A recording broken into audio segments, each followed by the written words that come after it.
Okay, so I'd like to start the planning board meeting of August 5th, 2021. The hour is 5:01. This meeting is recorded by video and audio in accordance with the state open meeting law pursuant to section 20 of chapter 20 of the Acts of 2021. This meeting will be conducted by remote participation. Additionally, all votes taken by the planning board during this and future remote meetings will be held by roll call vote. If there is a public comment period, if you are calling in on a phone, you can, oh, I missed the line there. Yeah, roll call vote. If there's a public comment period, and if you're calling in on a phone, you can press *9 to speak. If you're watching on a computer or a device, there is a raise hand button that you can tap or press to request to speak. We've got the telephone numbers 301-715-8592. Meeting ID is 817-887-743310. We will announce the members of the planning board, myself, the chair, Rick Noonan, Greg Kadamatori, our staff support, Doug Cook, Jane Ramson, Gemma Wilkins, who is our staff support as well, Hank McCarl, Beverly Bookins, and Sean Henry. That being said, Gemma, can you put our agenda back up?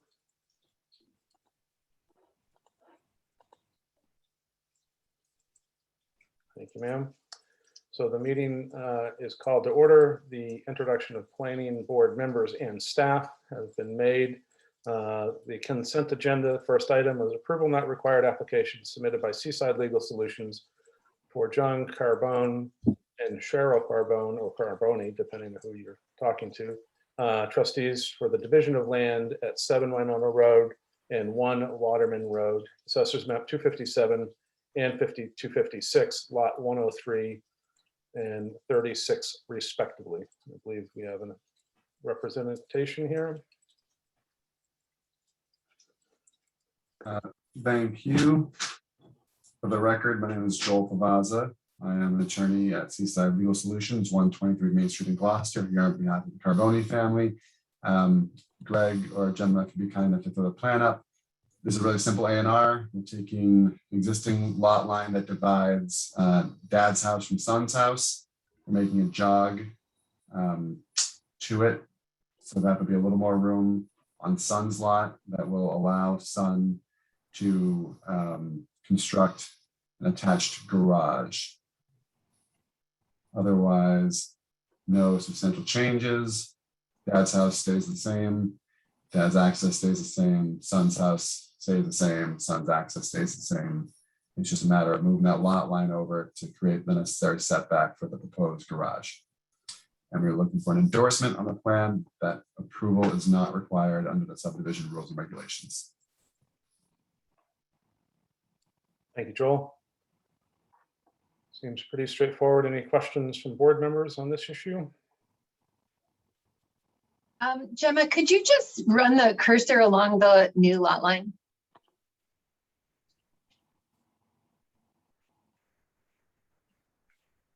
Got it. Thank you. And so there's no frontage issues, Joel? No, they derive their frontage, or the back lot derives frontage on Wyoma on the right-hand side of the plan. Okay. Is the smaller lot now being created meet minimum lot requirements? Yeah, the smaller lot is still substandard as far as lot area. I believe we're in R20 with the superseding setback. So okay, it's getting closer. It's going from 13,000 and change to 14,000 and change, but it does not quite meet the 20,000 square foot threshold. yeah, but when it's non-conforming, to bring it closer to conformance is a positive, right? So okay, thank you. So it's less non-conforming, if that's even a thing. And I just wanted to, for the record, announce that David Rosen has joined our meeting. Welcome, David. Any other questions from board members on the division of property? Hearing none. Jane, are you ready with a motion? I move that we approve the approval, or I move that we find that approval is not required for 7 Wyoma Road and 1 Waterman Road. I'll second that. John, thank you. Roll Okay, a call. roll call vote. Member Noonan, Yes. member McCarl, Yes. member Bookin, Yes, member Cook, Yes. member Henry, Yes. member Remsen, Yes. and member Rosen. Yes. Thank you.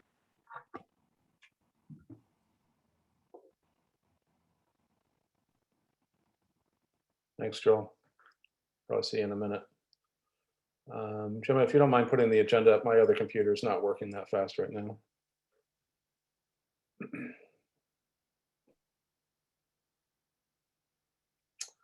Thank you, ma'am. So next on the consent agenda this evening is a site plan review application submitted by the trustees for renovation and expansion of a parking area at Ravenswood Park, 481 Western Ave, Assessors Map 200, Lot 1. I think this is reasonably straightforward as well. I'm actually looking at the attendee list and I'm not seeing someone representing the application. Okay. Um, Did you have questions, Greg? So this was submitted kind of slightly late in the time frame. I was out last week. We did distribute it to departments for comment. There is some comment, but we haven't collectively been able to meet. Okay. So I was assuming that there'd probably be an initial presentation, and then we'd go from there, probably with staff meeting over the course of the next week to come back to the board with any concerns or recommendations. So it looks like we need a motion to continue. Unless there is anyone in the attendee list that was here to represent the application. There's one dial-in number. I'm not sure who that is. I think that might be Josh. Shelley just messaged and said Josh emailed to say he's on the phone for the meeting. Okay, great. Then I'm going to allow the phone number 339-203-8237 to speak. And if you can identify yourself. It's a *9.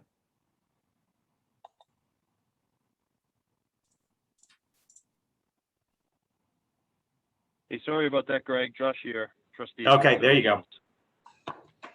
Sorry, I just couldn't get on the Zoom fast enough and I had to dial in. So my name's Josh Hassenfuss, project manager for the trustees of reservations. So we did submit this somewhat late in the game, but for those of you who are familiar, this is for the main parking area at Ravenswood off of Western Ave. Parking area is kind of a strong word right now. It's only a couple spaces. And that's a very, very popular property for the trustees.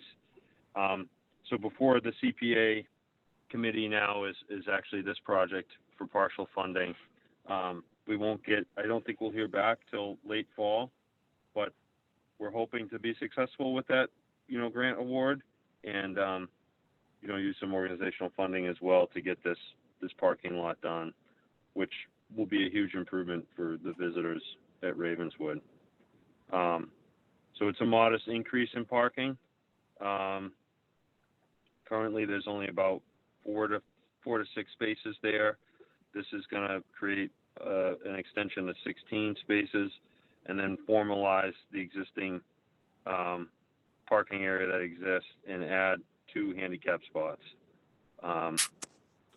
So, and this is also going to have a nice turnaround feature. So if the parking lot is full, people can turn around and exit. Where now it's kind of difficult to do that with backing up and the 3-point turn, and there's not really enough space to do that.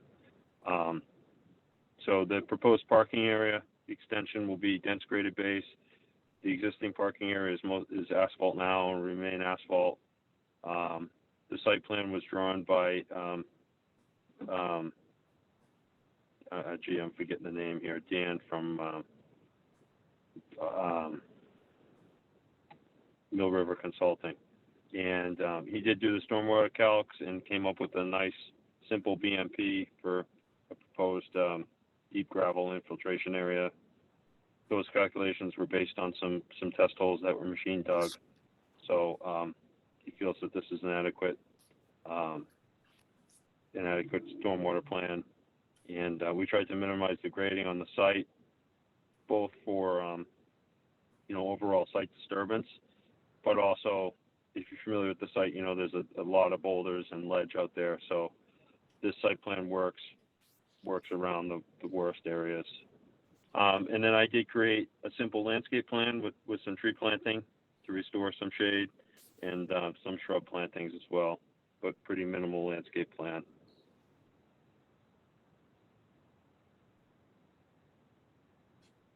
Thank you, So Josh. I don't know if there's any questions.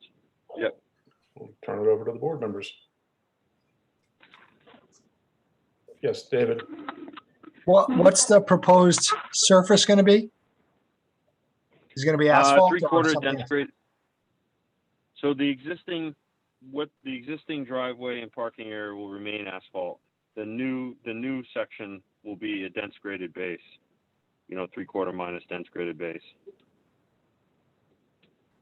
So gravel. Okay, thank you. Sure. Any other questions? Jane? I just have a comment, which is that I use the Ravenswood parking area a lot. And I think this is a huge improvement in safety because most people end up parking on the street right there because they run out of parking spaces. So I think this is great. Thanks. Thank you, Jane. Other comments? Greg, any other,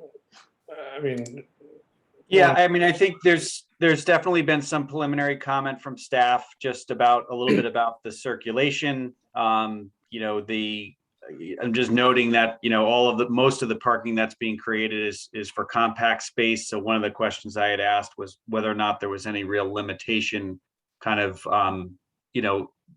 not necessarily for expansion or the potential for angled parking to make sure that aisle is going to work. A lot of people that might frequent that area don't necessarily always show up in a compact car and probably will invent spaces. And so to the extent that we try to make it successful from the beginning rather than maybe being a little bit limited, because you can probably count on people trying to get in there if they can. So I mean, again, there was just some preliminary comments from staff. I think maybe if we set up a meeting with Josh and maybe Dan next week to try to just iron out any concerns, and then we can come back with any recommendations that come from other staff as well. so better to have all input and then move things along versus moving something along this evening. Any other comments? Jane, would you mind doing a motion to continue for us for this particular one? Yes, I move that we continue the site plan review for Ravenswood Park, 481 Western Ave. Second that. Thank you, Henry. We have a motion Okay. and a second. Roll call vote, please. Member Noonan, Yes. member McCarl, Yes. member Bookin, Yes, member Cook, Yes. member Henry, Yes. member Remsen, Yes. member Rosen. Yes, And Josh, I'll reach out tomorrow, if not Monday, the latest, to try to set something up for next week, if that works for you. That sounds great. Appreciate it. Thanks for everybody's time. You bet. And Jim, on my machine is still not working, so the agenda, if you don't mind. Good evening, John. So next on the consent agenda this evening is continued from our July 15th meeting, site plan review application submitted by 6573 Essex Ave LLC for a motor vehicle fueling station and a retail marijuana establishment at 65 Essex Ave, Assessors Map 217, lot 20 and 22. And I guess the applicant is requesting. Yeah, so we've received correspondence from Harley Racer, the attorney representing the applicant, requesting a continuance to the August 19th meeting. Jane, So I make a motion to continue the site plan review for 65 Essex Avenue to the meeting of August 19th, 2021. Second. thank you, Hank. Roll call vote, please. Member Noonan, Yes, member McCarl, Yes. member Bookin, Yes, member Cook, Yes. member Henry, Yes. member Remsen, Yes. and member Rosen. Yes. let the dogs out. Okay, moving right along. Public hearings continued from our July 15th planning board meeting in accordance with Mass General Law 41 and section 2.2.7, the rules regulations governing the subdivision of land in Gloucester. The planning board will hold a remote public hearing to consider the application submitted by Joseph and Renee Nicastro for a road improvement plan for Silver Court, Assessors Map 51, Lot 85. So I'll open the public hearing. I believe we have at least 2 representative people here this evening. I think, John, the floor is yours, sir. Thank you, Mr. Chairman, members of the board. For the record, John Judd, engineer with Gateway Consultants, representing Renee and Joe Nicastro for this proposed roadway improvement plan with slight improvements to Silver Court as described at our previous meeting, and also through the last site walk we had 2 weeks ago at the property. I think it gave a few of the commission, a few of the members and Greg some more insight as far as what is proposed here. And I think as part of that meeting, there was a request to produce that easement that goes out to Fair Street, which I believe was given to Greg, and I'm not sure if it got into the hands of all the board members, but we're here to answer any questions and continue the discussion tonight. Yeah, thanks for doing that, John. That was a big one for us, at least for me. So members that were on the site visit, any other insights after seeing the conditions on the ground?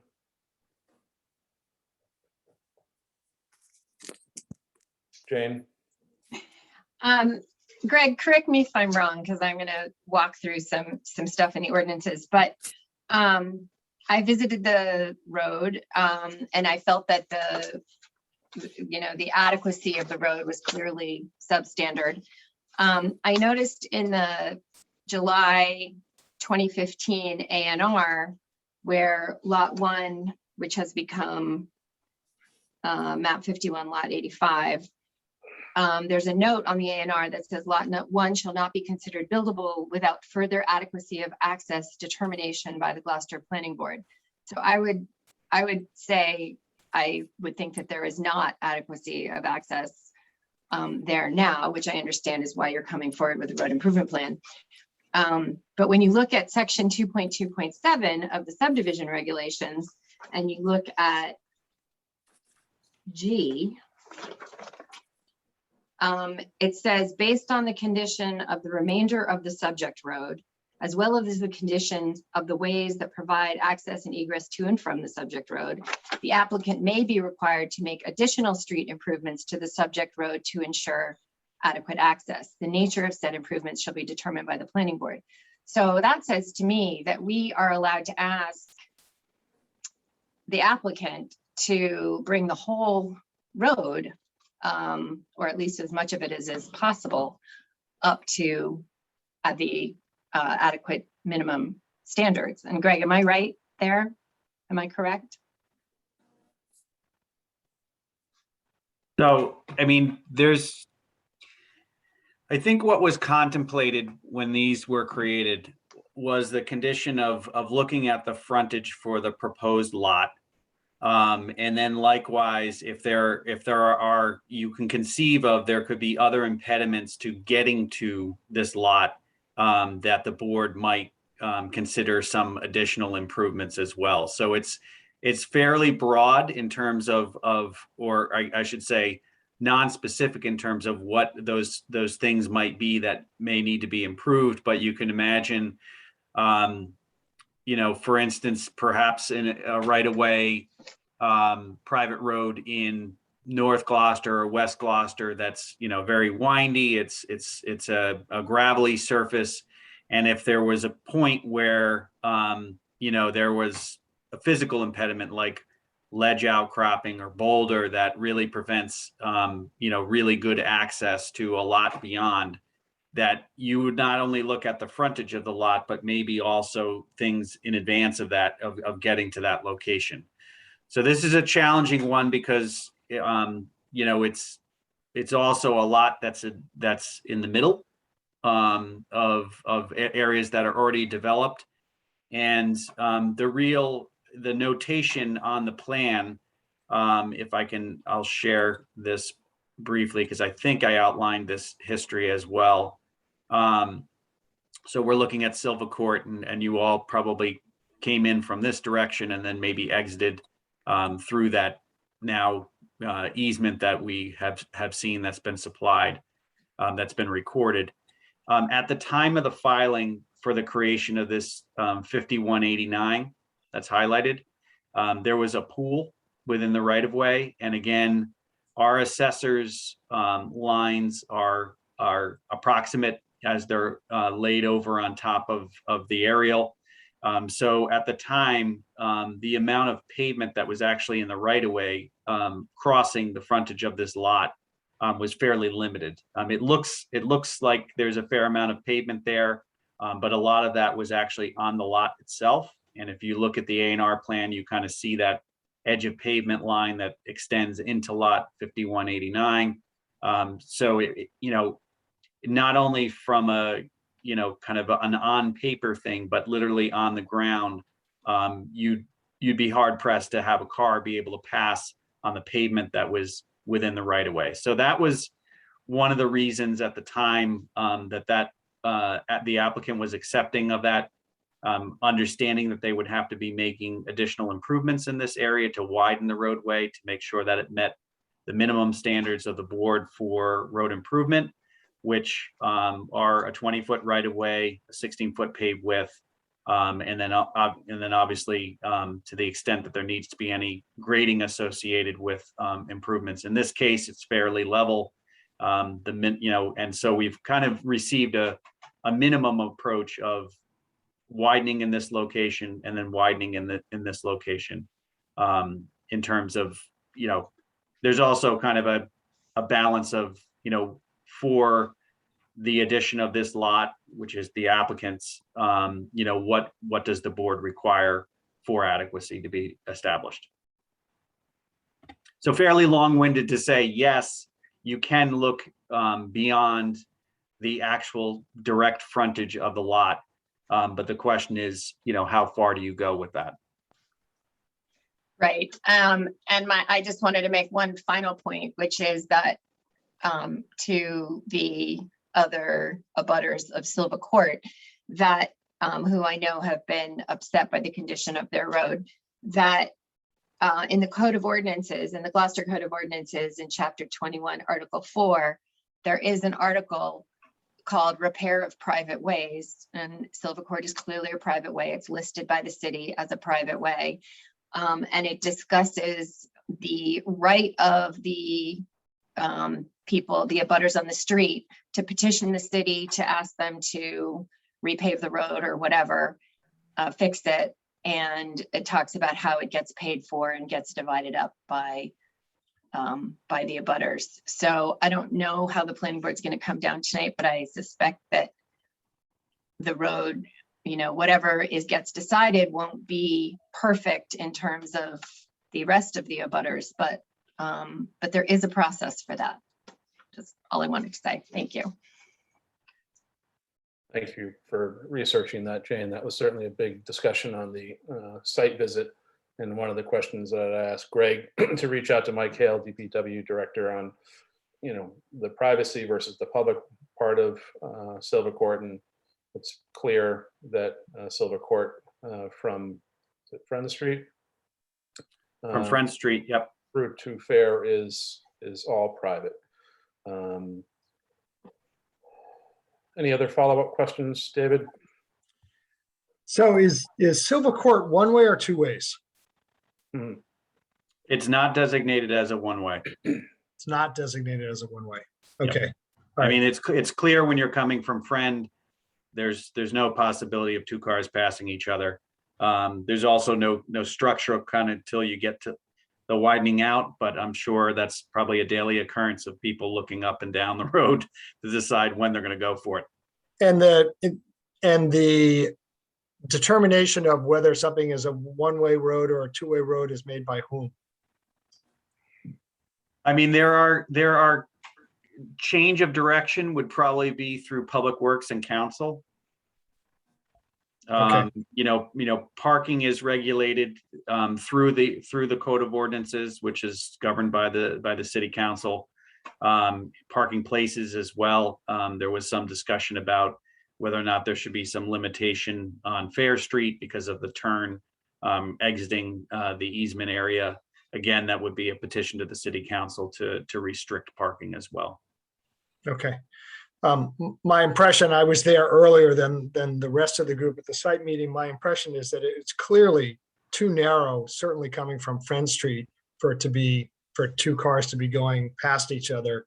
And that I don't know whether it's under our purview to make that consideration, but I think for that to be a one-way road coming from Friend out the other direction through that easement area would be preferable to it being two ways. Okay. Like I said, I don't believe that falls within our purview, but the recommendation is noted. Any other board members with questions? Or turn it over to Sean. Greg, can you put the aerial view back up? Or Gemma, I don't know who was driving then. My understanding when we were on the site visit was that the house at lot 5161 is recently constructed. Is that correct? Occupied, I believe. Yes. And so at that point, I guess the lot was pre-existing. Was the determination made by the building inspector's office that there was adequacy of access to get to that lot to be developed? Yep. All right. Again, and I will continue to point out, you know, some of the rationale is because of the location of the pool that was in the right of way that has since been removed. Right. I remember the pool. Yep. But the A&R didn't say you can't get to your house because of a pool. It said adequacy of access. Right. And that was the discussion, and I could probably pull up the minutes from that meeting. But that was part of the discussion, is because of the impediment in the right of way, which was the pool and a retaining wall that limited it to like a 6 or 7 foot paved width within the right of way. Right. It was pretty tiny back then. Joel, do you have something to add? Yes, thank you. I just wanted to follow up on what John had said. Since the last meeting and the site visit and speaking with both Nicastros, for the record, Joel Favazza, Seaside Legal Solutions, 123 Main Street. I'm here tonight on behalf of Christian Fisher, who owns what's being shown as 5190 and 5125. Oh, there it goes. And I'm here also substituting in for Sal Frontiero, attorney for the Nicastros, owners of 5189. And in subsequent conversations since both the planning board meeting and the site visit, as part of acknowledging some neighborhood concerns, acknowledging some of the life safety concerns given the constrained access, both Mr. Fisher and the Nicastros are willing to take some conditions on approval if the proposal provided by John Judd to widen the pavement to 16 feet of paved width is acceptable. They would take conditions on both lot 5125 and 5189 that one, any residential structures constructed on the property would have to be sprinkled and or constructed with alternative fire resistant or fireproof materials as approved by the fire chief, if not sprinkled. Two, that any residential units that go in on either of those lots would have to join in with the road maintenance agreement that's already in place between the 4 condominium units that are further down the street. And I had the third one. I just sent it out. I'm so sorry, guys. Hold on. Road improvement. Oh, and during the paving process to do the widening that is shown on John's plan, as you saw, there was some erosion. There were some potholes on the northern end of Silva Court heading into that Fair Street easement. The paving work that would be happening near the Nicastros property, be willing at that time to have the same company go down and fill any potholes, tamp it down, and at least try and without repaving the entire road, at least try and get the slate brought back up to a fresh slate so that the road itself, no longer had any divots or potholes in it. And then going forward, again, if units are built in these lots, there'd be additional owners as part of this maintenance agreement to assist with the road if and when those potholes, either reappear or appear at new locations. So those are the 3 conditions that Mr. Fisher and the Nicastros be willing to take if this board found that those conditions plus the 16 feet of pavement as proposed was sufficient. And the last thing I want to mention, just to piggyback on what Sean was saying, as a lawyer, obviously I'm interested in equity and equal treatment.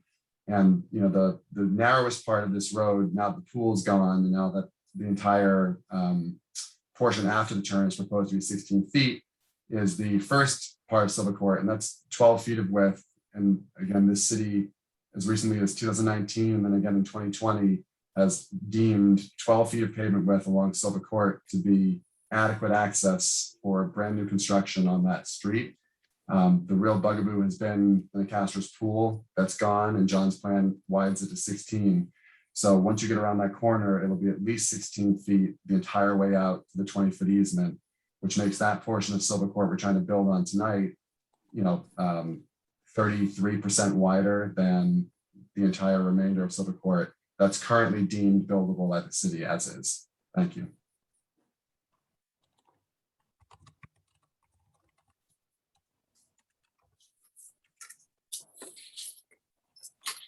Rick, I have another question about the easement.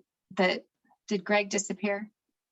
I'm going to Maybe. leave right now, but I'll answer your question before I go. Okay, I'm reading the easement and it says it grants an easement to the Liacano companies.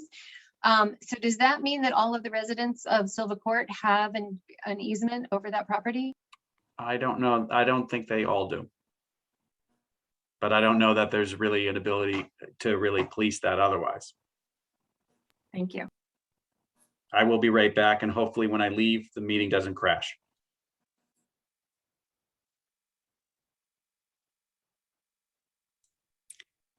It does crash. We should potentially be able to come back in. Oh, okay, we're good. I've got a question.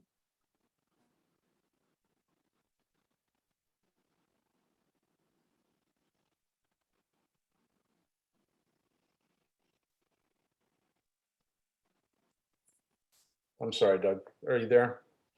Yes. The floor.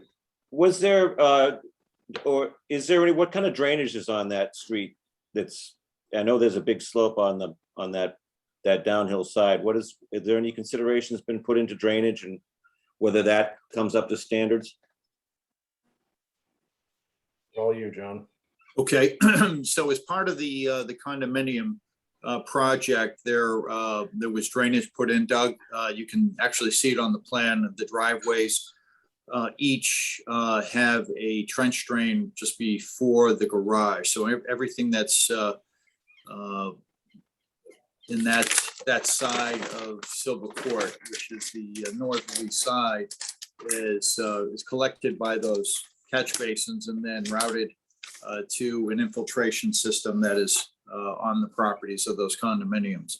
As far as the other portion of southerly portion, there is none. That's again a pre-existing situation where you have approximately 16 feet of pavement. And obviously, we're expanding our 12-foot to, or existing 10-foot to six additional feet. So we're just adding the pavement in that one section, but there is no other formal or closed drainage system. I'd just like to remind members of the Thanks. board that what's before us is the road improvement plan to get suitable access to that one lot and not to solve drainage issues on the northerly side of Silver Court. So if we could keep our scope focused, Beverly. Well, I have a number of comments, but we're in public hearing, right? And we have people that are queuing up to testify. Would it be better to hear the testimony and then discuss the whole issue more broadly? Because there's a two-pronged problem here. One is just to address the deficit of the pavement for the two lots, which is, you know, the small portion of the consideration, and the bigger is the all the way through traffic. And so it's complicated, and it might be helpful to hear what, and I gather there are people who are here to testify, because I certainly be glad to wait until after the testimony to talk about this further. Okay, so I mean, this is our second public hearing on the topic. We did have a site visit. Most of the people that are in the attendees were at both meetings. But I will accept your guidance, Beverly, and let the attendees make their comments. Again, I'd like you to state your name and address for the record. Please keep your comments to a 3-minute time period. And a number of comments have been submitted through the clerk's office that made our Google Drive. So we have 4 letters drafted by at least 2 of the attendees this evening.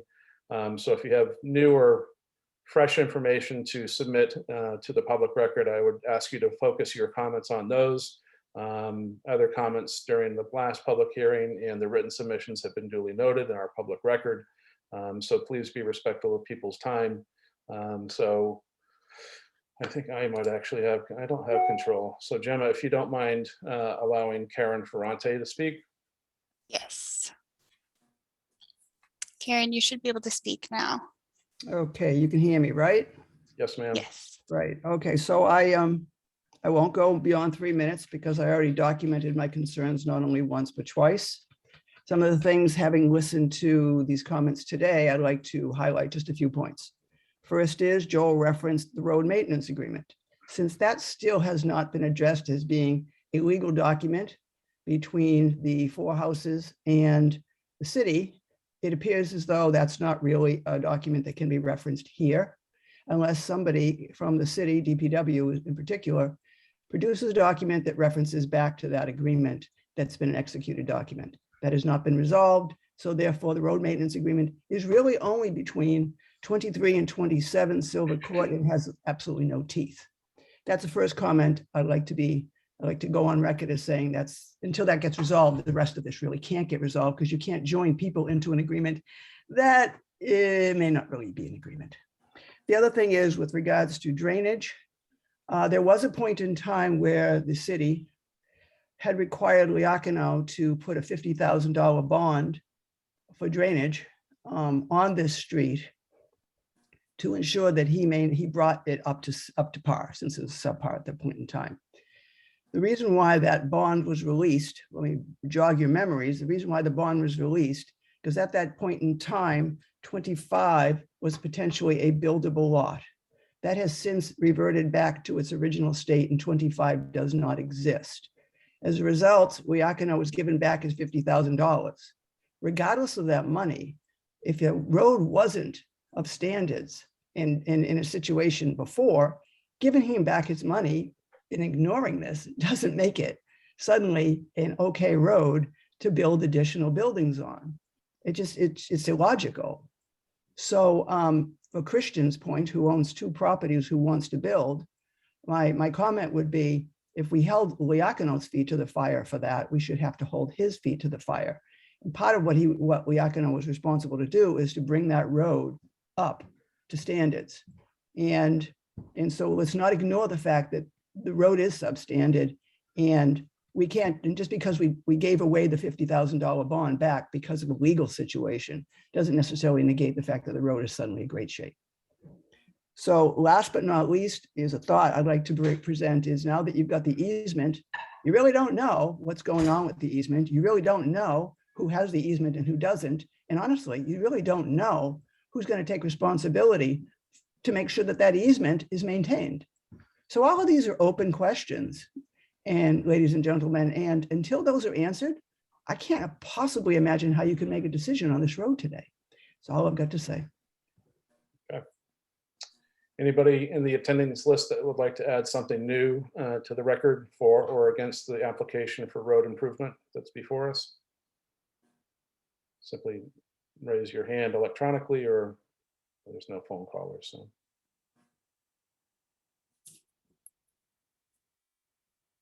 Seeing none. Beverly, it's your turn.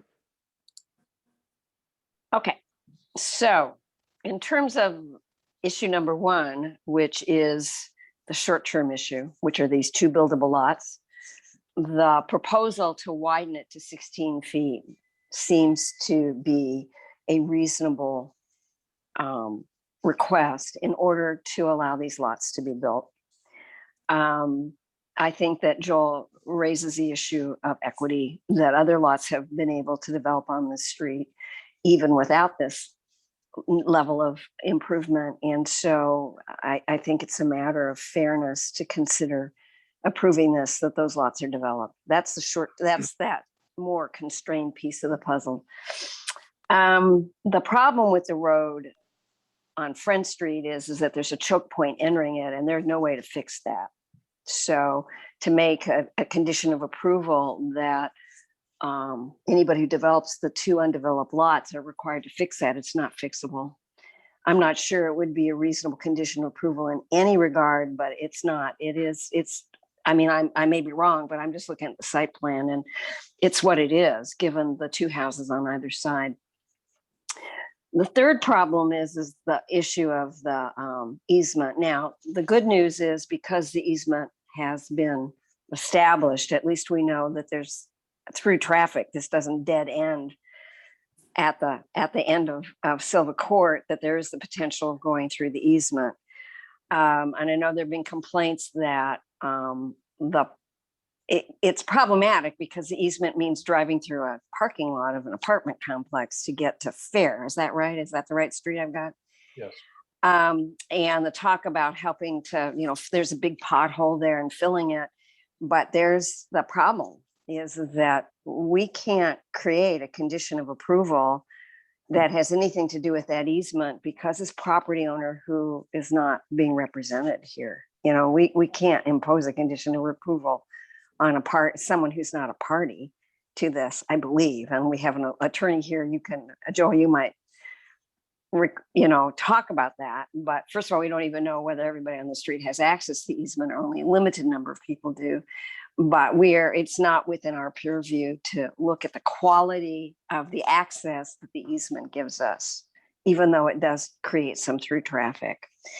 So this is just really a naughty problem. And I still am in favor of the proposal, because I just think that the lot owners have the same rights that everybody else on the street does with the improvements they propose. Thank you for staying in bounds, Beverly. Any other comments? Sean? To a great degree, I agree with everything Beverly just laid out. I tend to be in favor of the general concept of the road improvement plan for that widening that 16 feet, even though it runs sort of counter to the fact that you've only have that little narrow road on the way in. But as Beverly says, I think in order to be equitable,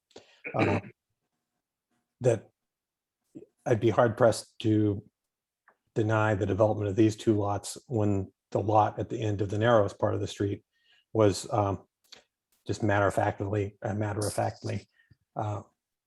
considered buildable. in recent history. The other issue I have, though, in terms of equity is, I go back to what Ms. Ferrante mentioned. It's again, I guess, the idea of the road maintenance agreement that was imposed on these earlier lots. I'm not a lawyer, not here to judge that, but I don't see how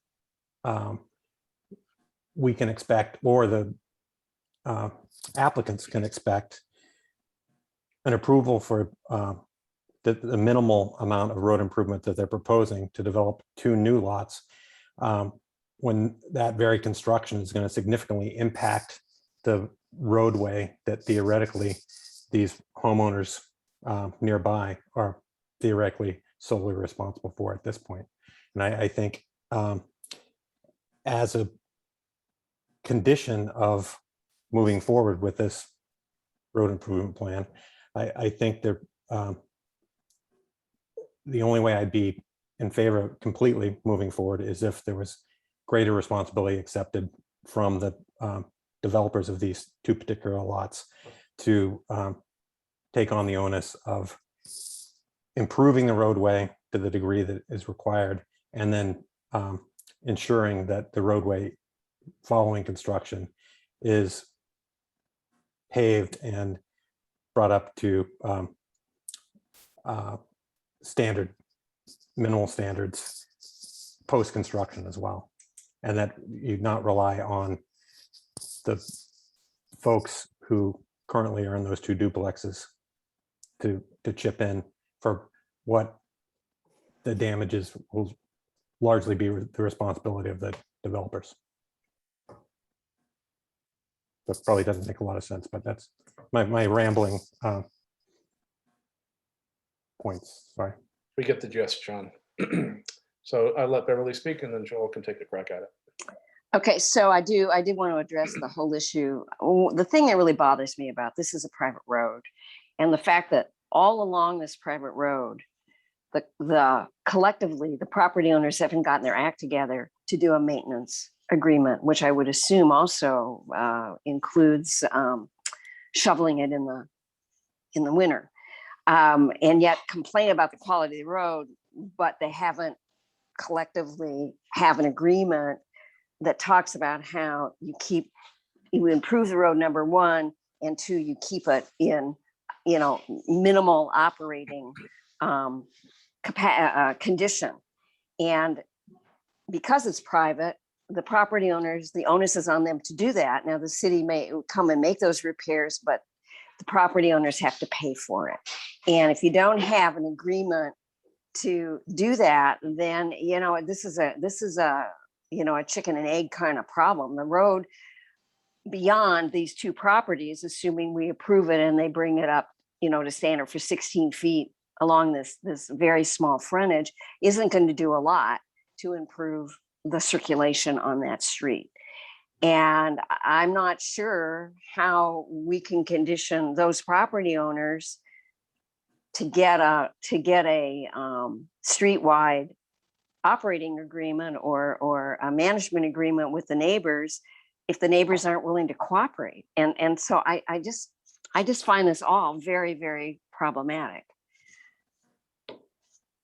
Thank you, Beverly. Jane, did you have a question? Well, I'm just going to add on to Beverly, even though as I understand, the road maintenance agreement wasn't executed or whatever, there still is a process in place that's laid out by the city in the ordinance of how to manage this. So I do agree with Sean. I think that the construction vehicles coming, they're obviously not going to come in the 12-foot narrow way. They're going to come in the other way. And they probably are going to inflict more damage on the road. So I think it's reasonable to ask the applicant to pave the part of the road that they use. I think that's what we were hearing from Attorney Fafaza early on, is that I'm sure he'll reiterate that when it's recognized. But I think the scope that's before us is the road improvement plan to create access to the lots in question, and not to go down the rabbit hole of the private road maintenance agreement for the two condominiums. And I think we're all sort of saying the same thing in a different way, but if there's no other comments from board members, I'll turn it over to Attorney Favazza. Thank you. So just to those points, the proposal that I put was the roads being improved first to, patch it up in the sections that we're not talking about, right? That would be kind of like I don't mean to be specific, the gift, right? Okay, thank you for letting us do this, and we'll go and we'll patch these holes. Obviously, to Sean's point, if thereafter a bunch of heavy machinery comes down and tears this road up, regardless of whether this planning board has an actual requirement, which again is not objectionable, to restore it, the private property owners would all have an absolute, cause of action to say, hey, you break it, you bought it. Especially if our clients go ahead and patch it, there'll be, a baseline, right? So okay, this road wasn't perfect, but it was 16 feet wide, the entire northerly width, potholes were all filled, and then you built your house, and there are, divots everywhere. That would be their responsibility, regardless of whether this planning board told them to do it or not. And so there's no problem in you telling them to do it. But I just want to make sure everyone knows that that would be the course of action anyway. You can't, as one property owner, you can't wreck the road for all the other property owners and not be held responsible for it. Well, why don't you just outline again the three conditions that you had read into the record earlier, if you don't mind. Sure. So the three conditions would be: one, that any residential structures built on either Mr. Fisher's lot or the Castro's lot would be sprinkled, or if not sprinkled, constructed with another fireproof or fire resistant material that would need to be approved by the fire chief. The second would be that any residential dwelling units that get constructed on either lot would have to join into a road maintenance agreement with the 4 condominium units that are, at least theoretically already bound to some agreement. And whether that requires the rewriting of one or the creation of an entire new one, that's all fine. And then the third would be, while paving is happening prior to development of these lots, paving would happen first. And while the paving to widen the road is happening, they would go down and just take care of any existing potholes along the northerly side of Silver Court, establishing the baseline for the condition that the road would then be in before development of the lot started. And then to, expanding onto Sean's point now, it would have to still be in or restored to after construction is completed. You can't make it nice and trash it and then walk away. You make it nice and trash it, you can make it nice one more time when you're done. So what are people's thoughts based on those conditions of the applicant's road improvement plan? I can live with that, especially if a new executed road management agreement is created. Okay. But does that become a condition of approval of this application, that road agreement has to be in place? Well, the applicant is asking for a condition on the application for the road improvement. And Jane's point is that the condition to enter into the existing road improvement plan with the 2 new property owners of the 2 new lots be a condition. Is that what you're saying? Okay. Yes, except there might not be an existing road condition. So Joel just said if there wasn't, then they would make a new one. Okay. Thank you. Sean? Okay. I like it.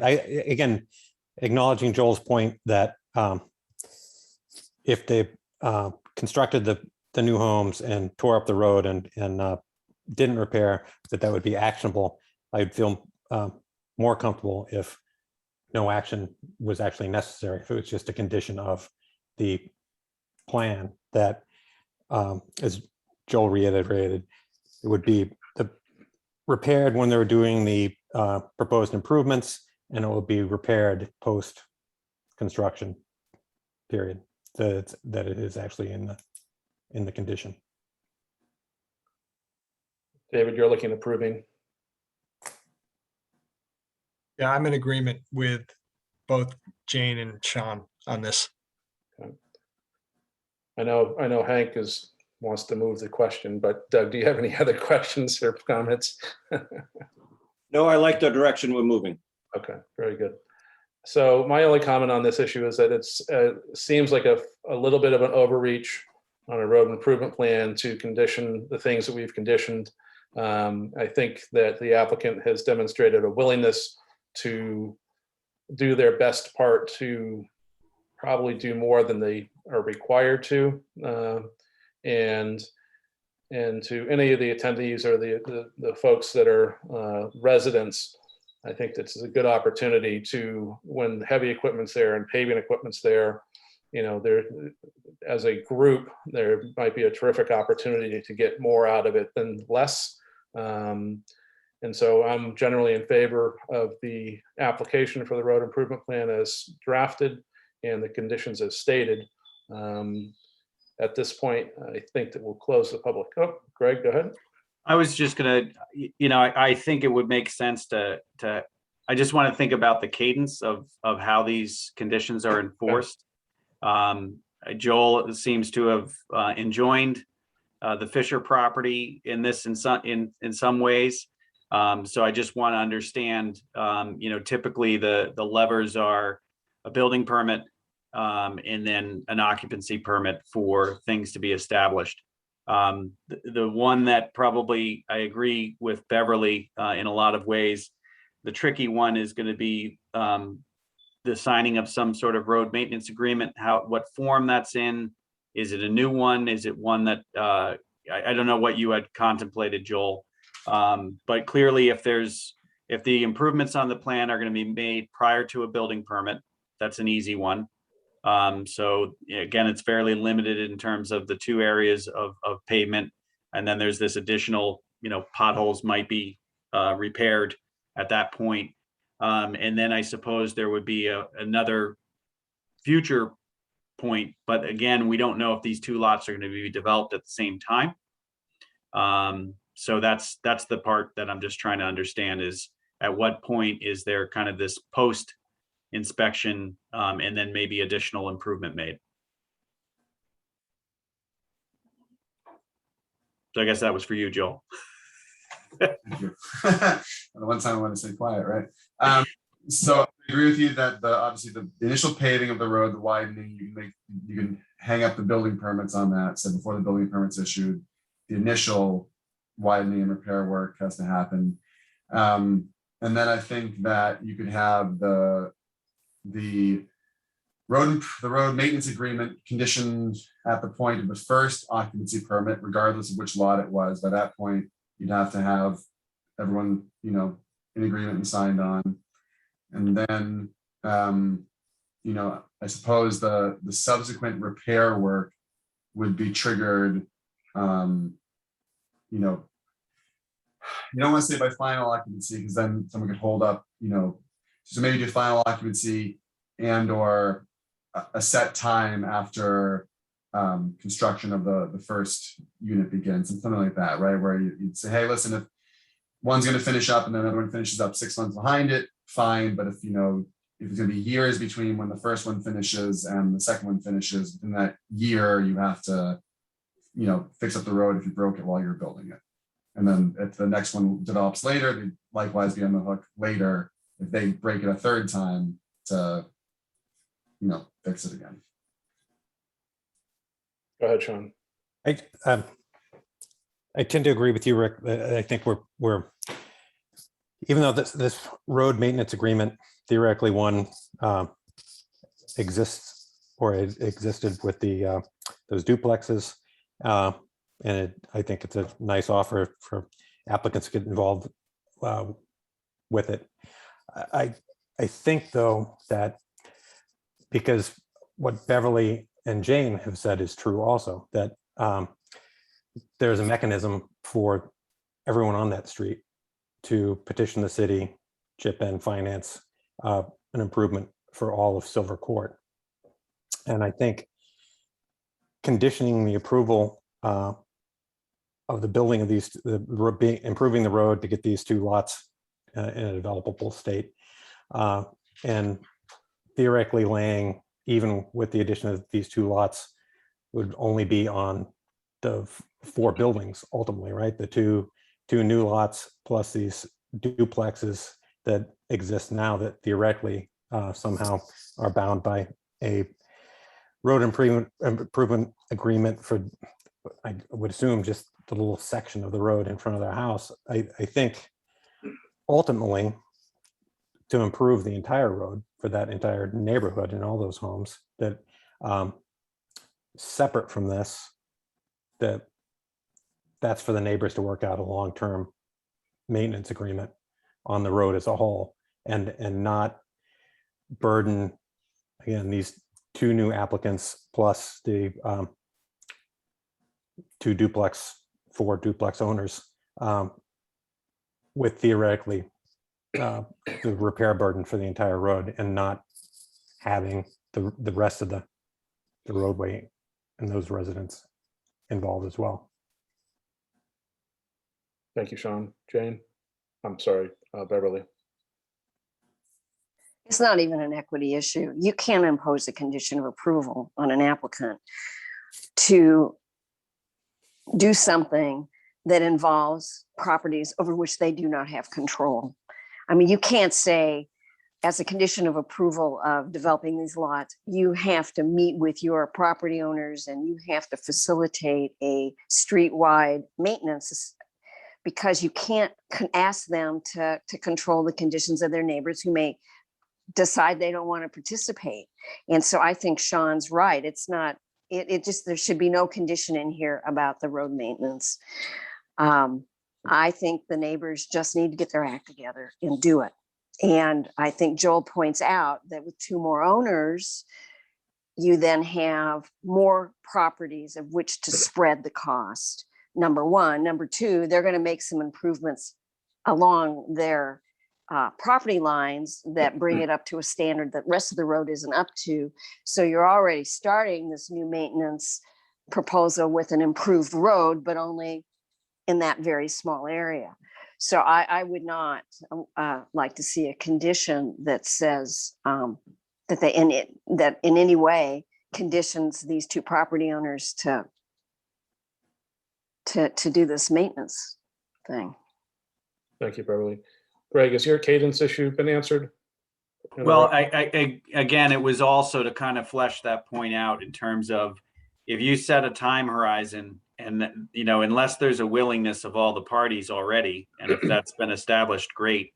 But my concern would be is, you know, this thing gets far along and there's, like always with the planning board, there's somebody trying to close on a property and there's a moving truck coming in, Right. and one of these things isn't in place, and we're right back here with a messy process of trying to unravel, well, what do we do about it now? So if there's already a willingness for some sort of agreement among the parties that have been identified, and it sounds like it just needs to be moved forward and executed, great. If there isn't, that's my concern, and why I wanted to just raise, you know, again, we typically have, you know, sale, building, and occupancy as the time horizons that we can tie things to. And it sounds like prior to building, the improvements would be made that are on the plan, and then post-construction, you know, prior to final occupancy or something in each of those buildings, I suppose there should be some look at it after one structure and after the other, if there's a big gap in time. And again, that's kind of enjoining the Fisher property into a condition of another applicant's, you know, another applicant's proposal. So if Joel's saying he has the authority to bring him into that, then I would think the, you know, the post-construction prior to final occupancy in, you know, the lot that's the subject of the application, as well as the Fisher lot, would be sufficient. And then the question is around the maintenance agreement, which the board seems to be just need to have clarity. Either it's not something that's included, or if Joel is saying that they've had discussions and that's something that can be completed, then it just has to have a point in time when it's going to be executed. So I just want to make a quick comment, Joel. I feel strongly that the, whatever the first occupancy permit is when everything needs to happen. I mean, we find ourselves in these situations all the time where the property sold, the conditions on the ground aren't met, we need to convey. I think in this, and we've gone down the road, no pun intended, of course, but to get this far. And so I would like to make at least the secondary improvements as far as repairing any construction damage, et cetera, predicated on the first CO. And again, my instinct is that it's a little bit of an overreach, and I think Beverly said it best, that we can't, require something that's outside of the purview, frankly, of our board. I mean, it's not before us, there's a road improvement plan before us, and the applicant is willing to join, and I think it's in their best interest to do so, and we got to leave it at that. Any other comments, Joel? Just to answer Greg's question, Mr. Fisher obviously needs the Nicastro lot to become buildable in order to get that condition resolved to get to his lot. So he's on board. It's a team effort at this point, and so the conditions that are being proposed can apply to both without issue. Frankly, I think the fire chief, especially as the fireproofing, would want to see his lot, the same thing, just because of the fire safety issues with that street. Right. David? Just a clarification, Joel, one of the conditions is that you would attempt to get an agreement in place with two of the other buildings or the other 4 units. Is that correct? We're willing to do what was necessary. Our intention is to work with the existing 4 condo owners who are, rightfully upset that they're out on an island by themselves, held to a different standard, and say, we can't fix everybody else behind us on the road, but there'll be 2 to 4 more units will hop in with you to kind of help, share the load. Honestly, whether the negotiation results in a workable document, I don't know. I would hope so. It's in everyone's best interest to get something, in place that, potentially doubles the amount of contributory properties. But, if I think it's just a good faith effort, that's fine. I'm willing to say and make a representation to this board that obviously we're going to do what we can to try and get this in place, because as Beverly said, it's in everyone's interest to kind of get the neighborhood together and start rowing in the same direction on this. Okay, my own opinion about it is that, given that you're willing to do that and that the applicants benefit from, the approval of this plan and any, future development on the site, that I think that that's a good thing, particularly because you are willing to make that effort. Yes, Beverly? Let me be very clear. It's one thing to have a condition that says in good faith effort, we will work with those 4 condo owners and or anyone else on the street, however it's going to be worded, and that we'll make a good faith effort to get that drafted and we agree to be part of it. It is another thing to say it's a condition of approval that agreement has to be in place as a condition of an occupancy permit, because all it does is take one of those 4 property owners to say, I don't want to participate. And there's nothing that this applicant can do. So you're going to be really careful. I mean, and it may be that we should see these conditions written out before we vote on it. I mean, I understand the I was going to thrust make of that what- suggestion as well. Yeah, I mean, I see the thrust of it, but there's enough detail left out that if we vote yes, and the conditions are kind of, I would almost say that, I don't know what to propose. Maybe a preliminary vote would be in line to show the will or the direction of the board, but subject to final approval on being able to review the exact language of these 3 conditions, probably would be better for the applicants and certainly better for the neighbors. And it'd be better for the city. I just think all around. Maybe this is just a little premature until we see that written out. I would tend to agree, Beverly, and at this point, I would thank you, Joel. be inclined to continue this public hearing until such time, or to the next meeting. I'm sure we can get a draft to review by our, is it 19 or 17, Greg? The 19th. Thank you.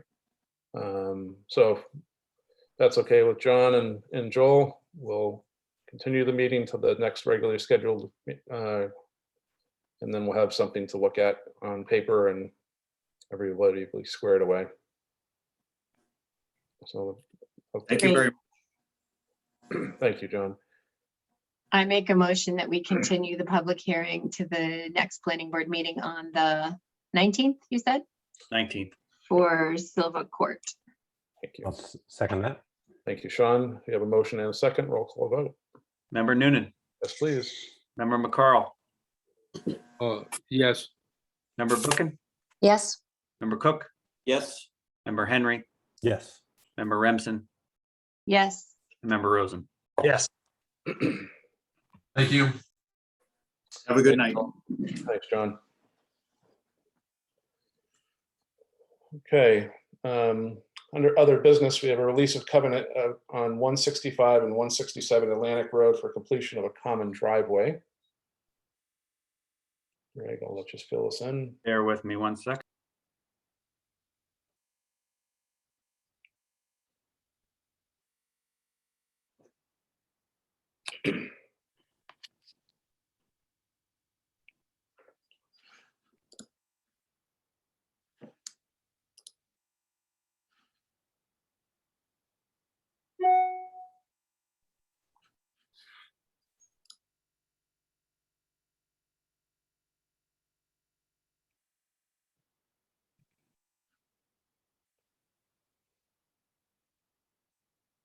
We not pay our cloud bills because these things don't load very fast, huh?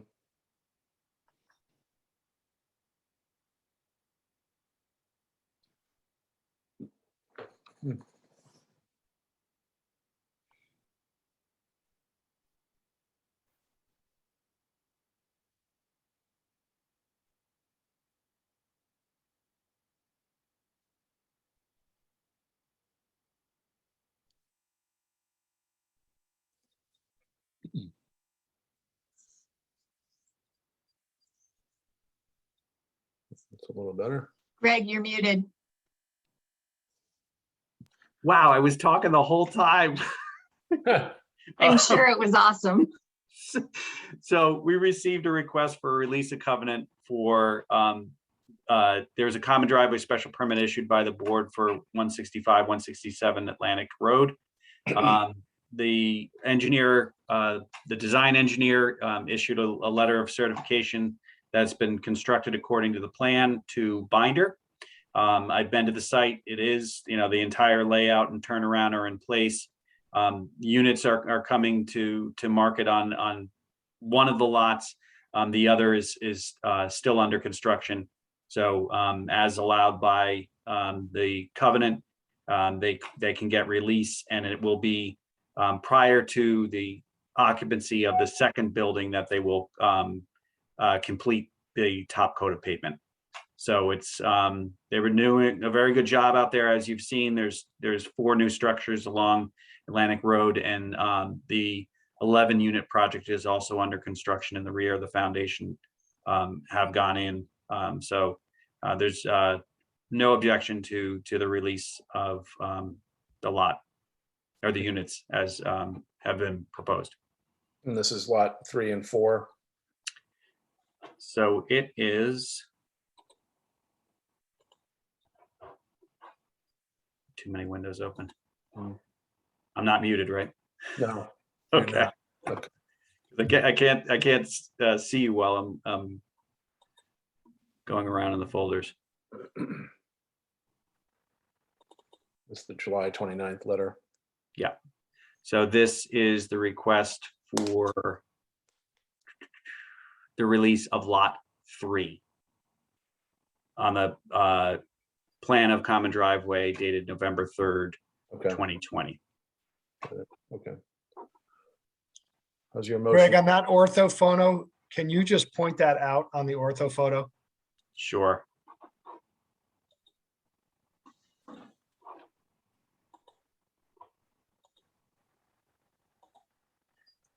So you can't see it right now, Right. but the driveway is between these two Those structures. two. Okay. Yeah. Yep. All right. Thank you. Yep. You know, if Mr. Pope is still here, he could task a satellite and get us a real-time image.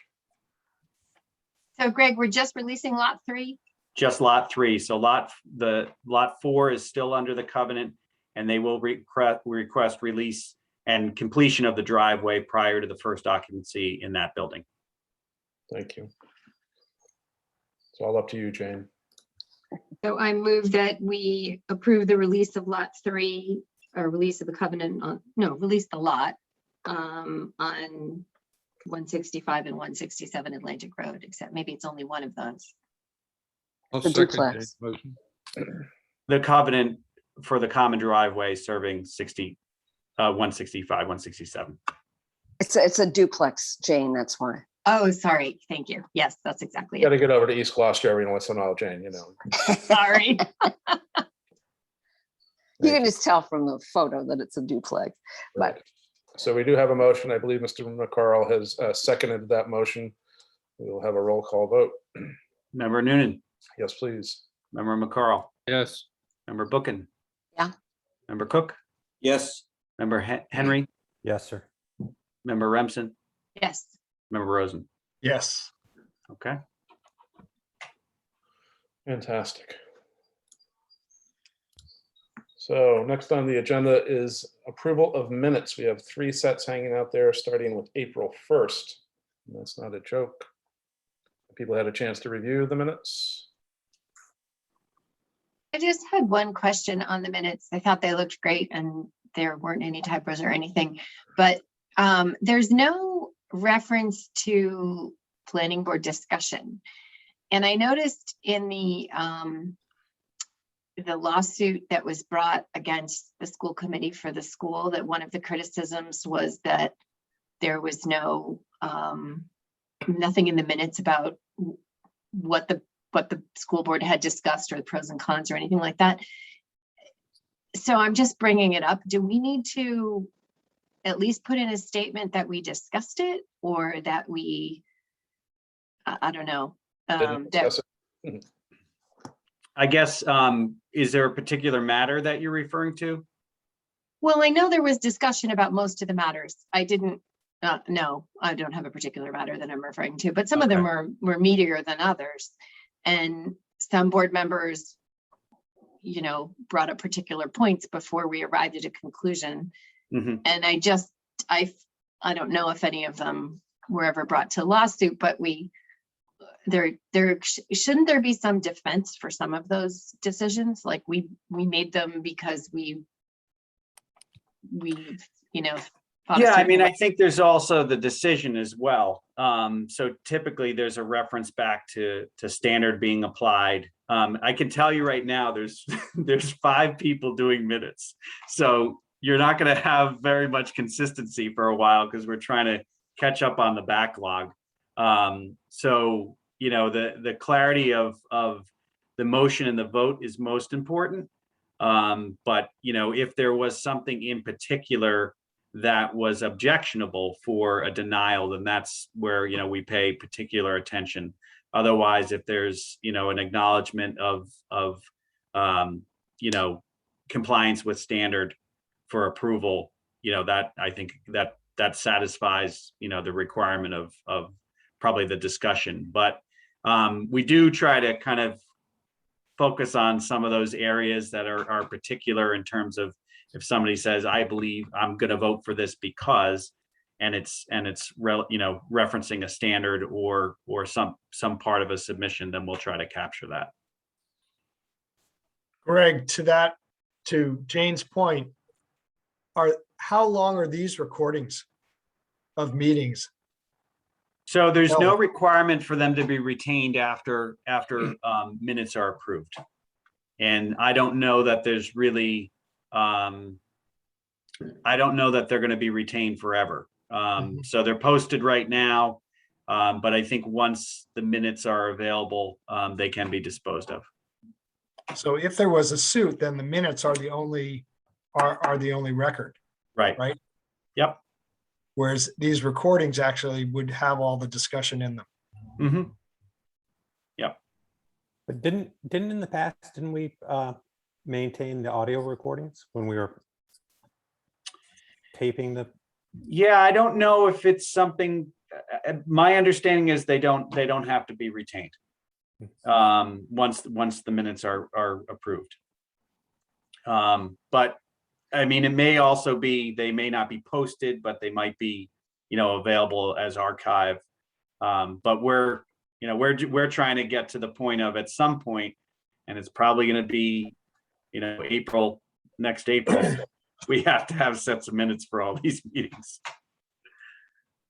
And, or Beverly, I don't know. if you can- Well, going back, and I mean, I think Jane's point is well taken of just a couple of the key points of conversation would be, I think, helpful for them. But to go back now and recreate them probably is problematic. I think the point, right now, we aren't facing any suits, and we really haven't in the last several months had, to my knowledge, a project that's been so controversial that a suit's forthcoming. But it wouldn't be a bad idea from this point forward, as you settle down about how to do minutes, and maybe Gemma's doing them, or maybe you're doing, there's some consistency in there being done, that this could be a body of conversation of the key points raised by the board could be added from this point forward. Yeah, and I think if you go backwards in time and review the minutes, there's, depending upon who the recorder was, who was preparing them, there's probably different levels of detail. We certainly saw an example that struck a chord with Member Remsen when when they were verbatim, as we tried out the Trint software that was trying to do some sort of almost transcription, which was a little bit maddening. So we'll try to get back to maybe a little bit more detail. At least summary of main points, if not attributed to each individual member as they make points. I actually just reviewed them all again. There's just mostly ANRs, which is fine, no discussion necessary. And then there was the 2 adoptions of, or recommendation to move the new ordinances on to city council. So I don't know if we need discussion there either. And then there was the cluster development, but it said that it was continued to another meeting. So I don't know if we had discussion during that meeting or not. Typically, if we have something that's moved for continuance, there's no discussion because the hearing isn't opened. Okay, then I'm okay with these sets of minutes with Okay. my comment. I think we also were starting to get the easy ones out of the way. When you see a set of minutes that's only 500 megabytes of recording, it means it's about a half hour to 45 minutes. So we kind of started with those. So you're going to see meatier, more detailed ones coming forward as we get through them. Okay. So I make a motion. Can we just approve all 3 minutes in one motion? Sure, if you just All annotate. 3 sets of which minutes. ones- Yeah, yep. I make a motion. We approve the April 1st, 2021, the April 15th, 2021, and the June 24th, 2020 minutes. I'll second that. Thank you. Sean, roll call vote, please. Member Noonan, Yes. Member McCarl, Yes. Member Bookin, Yes. Member Cook, Yes. Member Henry, Yes. Member Remsen, Yes. Member Rosen. Yes. And just let the record reflect that there was no discussion on the approval of the minutes. Hank, You ready to go? yes, sir. I move that we adjourn this meeting.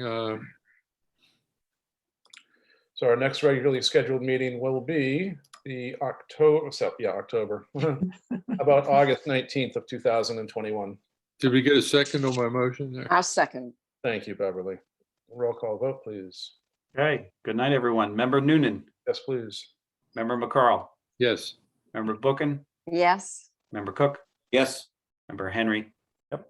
Member Remsen, Yes. Member Rosen. Yes. Okay. And look at that, David. We got you out by 6:30. Thank you all. Enjoy your You know evening. that was a rule. Thanks, Greg and Gemma. lonely at the Thank you all. top. How come we weren't invited, David? What are you doing? We can't even go. All right. we're gonna Family's end the meeting. arriving. It's August in Gloucester. Bye-bye. All right, Good evening, thank you. folks. Good night.